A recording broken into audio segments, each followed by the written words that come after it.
आपल्या मुलामुलींसाठी आपण अनुरूप स्थळे शोधताय? आता आपला शोध येथे येऊन संपतो. आता आपली चिंता संपलेली आहे. आपल्या मुलामुलींसाठी अनुरूप जोडीदार शोधण्याचा निवडण्याचं एकमेव केंद्र शादीबंधन वधूवर सूचक केंद्र. या संस्थेमध्ये सर्व समाजातील 70,000 पेक्षा जास्त स्थळे नोंदणी असलेले असे शादीबंधन वधूवर सूचक केंद्र.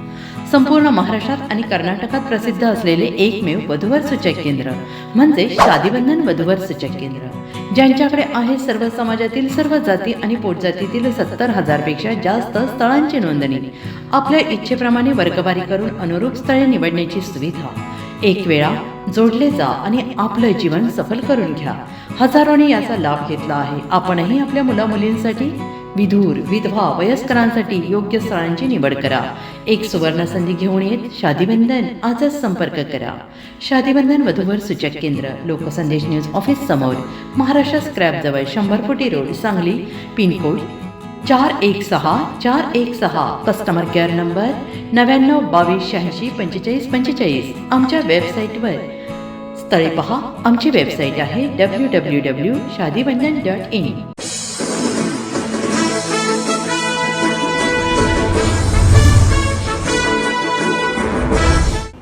नमस्कार, मी मनीषा जयप्रकाश. आपण पाहत आहात लोकसंदेश न्यूज. पाहूया. साताऱ्यात गॅस टंचाईवर रिपाईचा इशारा. सर्वांना सिलेंडर उपलब्ध करून द्या.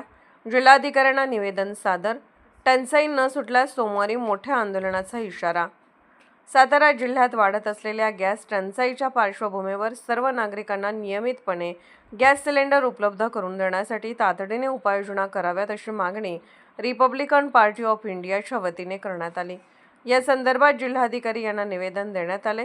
रिपब्लिकन पार्टी ऑफ इंडियाचे जिल्हाध्यक्ष गणेश भिसे आणि संजय गाडे यांनी दिलेल्या निवेदनात म्हटले आहे की इराण, इस्रायल, अमेरिका संघर्षाच्या पार्श्वभूमीवर गॅसचा तुटवडा मुंबईसह संपूर्ण राज्यात जाणवू लागला असून त्याचे परिणाम सातारा जिल्ह्यातही दिसत आहेत. जिल्ह्यातील इंडियन, भारत आणि HP गॅस एजन्सी समोर नागरिकांच्या लांबलचक रांगा लागत असून भर उन्हात तासनतास थांबावे लागत आहे. महागाईच्या काळात गॅस सिलेंडरचा काळाबाजार वाढू लागल्याने सर्वसामान्य नागरिकांचे हाल होत असल्याचेही निवेदनात नमूद करण्यात आले आहे. गॅस टंचाईमुळे घरगुती वापरासह खानावळी व हॉटेल व्यवसायावरही परिणाम होत असून विद्यार्थ्यांसह नोकरी धंद्यासाठी आलेल्या नागरिकांवर उपासमारीची वेळ येत असल्याची परिस्थिती निर्माण झाली आहे. या पार्श्वभूमीवर जिल्हा प्रशासनाने तात्काळ निर्णय घेऊन गॅस पुरवठा सुरळीत करावा, जिल्ह्यातील नागरिकांना नियमित सिलेंडर उपलब्ध करून द्यावेत आणि निर्माण झालेली परिस्थिती नियंत्रणात आणावी अशी मागणी रिपाईच्या वतीने करण्यात आली. अन्यथा येत्या सोमवारी मोठ्या स्वरूपाचे जन आंदोलन उभारण्याचा इशाराही निवेदनाद्वारे देण्यात आला आहे.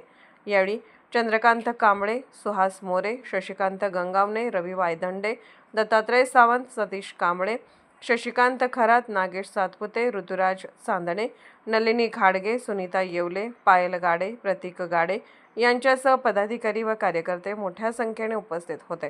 सातारा प्रतिनिधी प्रवीण नवघरे. जे आमचे नोकरदार सर्व्हिसच्या निमित्तानं शहरामध्ये काम करत आहेत, त्यांना हॉटेलमध्ये कोणत्याही प्रकारचं अन्न मिळत नाही, अशा पद्धतीची उपासमारीची वेळ जर सातारकर नागरिकांवर येत असेल तर रिपब्लिकन पार्टी ऑफ इंडिया ही शांत बसणार नाही. तिसऱ्या बाजूला जो आमचा रिक्षा चालक आहे की ज्याचं पोट हातावर आहे, रिक्षा चालकांना LPG वर आपला गुजारा करावा.